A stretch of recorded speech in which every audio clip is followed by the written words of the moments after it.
Welcome back to CruisinUSA. Today, we're talking about the 5 cars that are trying to kill you. No, this isn't some Stephen King fever dream. We are talking about released metal that actually claims lives. So buckle up, check your mirrors, and let's go. Audi 500, 1978-1986. A car so bad it had to change its name? Yep, that's the Audi 100. Audi 5000.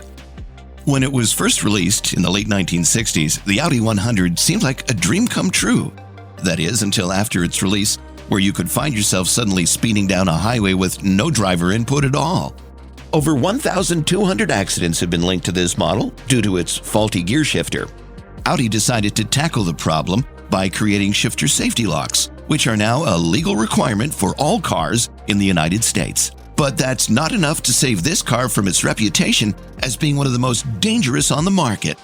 It's also why Audi changed its name to the Audi 5000, probably in an attempt to distance itself from all those accidents and negative media reports.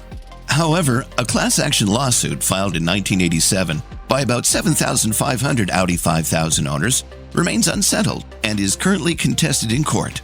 The NHTSA's findings have been a small solace for Audi, as more and more successful cases use the car manufacturer's human factor design errors and failure to recall or warn drivers as a basis for liability. So if you're ever in the market for a used car, do yourself a favor and stay clear of the infamous Audi 5000. Let's hope these new safety measures will help keep drivers safe and prevent more accidents in the future.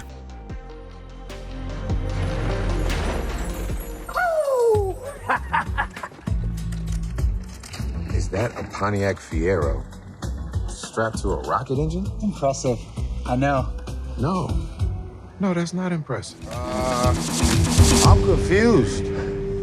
Y'all didn't actually beat the jet. It didn't explode. Yeah, or melt. She's still in one piece. Number 4, Pontiac Fiero, 1983-1988. Pontiac's Fiero seemed to be one of the only cars that could both light up your life and set it ablaze. This model, which was released in 1983, became notorious for its engine overheating and oil leaks that caused some dangerous internal fires. Despite all this, Pontiac still managed to sell more than 370,000 units. An impressive feat, especially considering that only 6 injuries were reported. The Pontiac Fiero was an interesting car. Its futuristic fiberglass body, its flip-eye headlights made it almost worth the risk, though we don't recommend driving one today. Pontiac engineers knew about the fire risks early on, with one writing an urgent memo to report that 2 Pontiac Fieros had caught fire during test drives just 3 months after production began. By summer of 1987, Pontiac was in real trouble as the number of reported fires per month for 1984 models had reached an alarming rate of 20. With one Pontiac Fiero catching fire for every 508 cars sold, Pontiac had no choice but to recall the model. The root of Pontiac's Fiero problems was traced to defective connecting rods in the engine. It was first thought that antifreeze leaking out of badly installed hoses caused the fires. But further investigation revealed that the faulty connecting rods were really responsible for at least 60 to 90% of Pontiac Fieros having defects.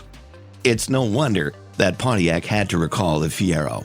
With only 1 out of 10 rods being of good quality and up to 4 out of 10 having defects, Pontiac couldn't ignore the safety risk.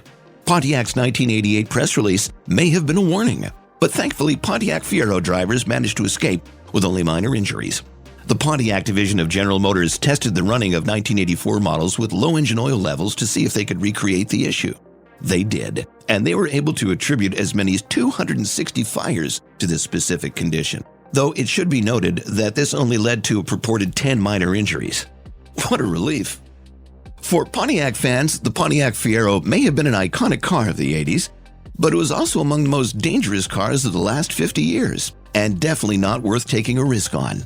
So, if you're looking for a thrill ride, look somewhere else. Pontiac's Fiero isn't one you'd want to take for a spin.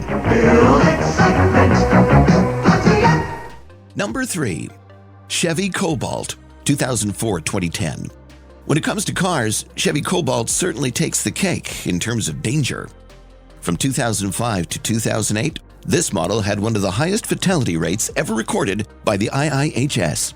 Unfortunately, over 100 people have died while driving a Chevy Cobalt due to issues such as steering problems, gas leaks, inadequate padding on trim, and even airbag and engine shutdowns. Talk about a deadly combination.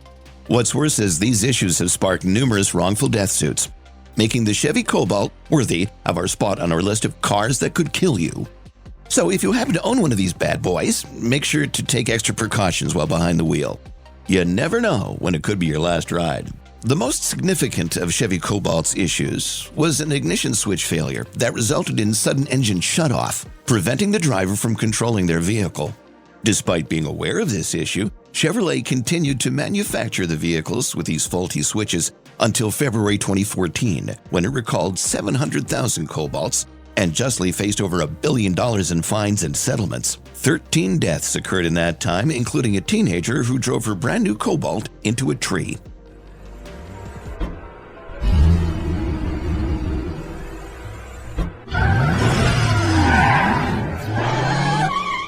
But these are merely attempts to discover his place in the family.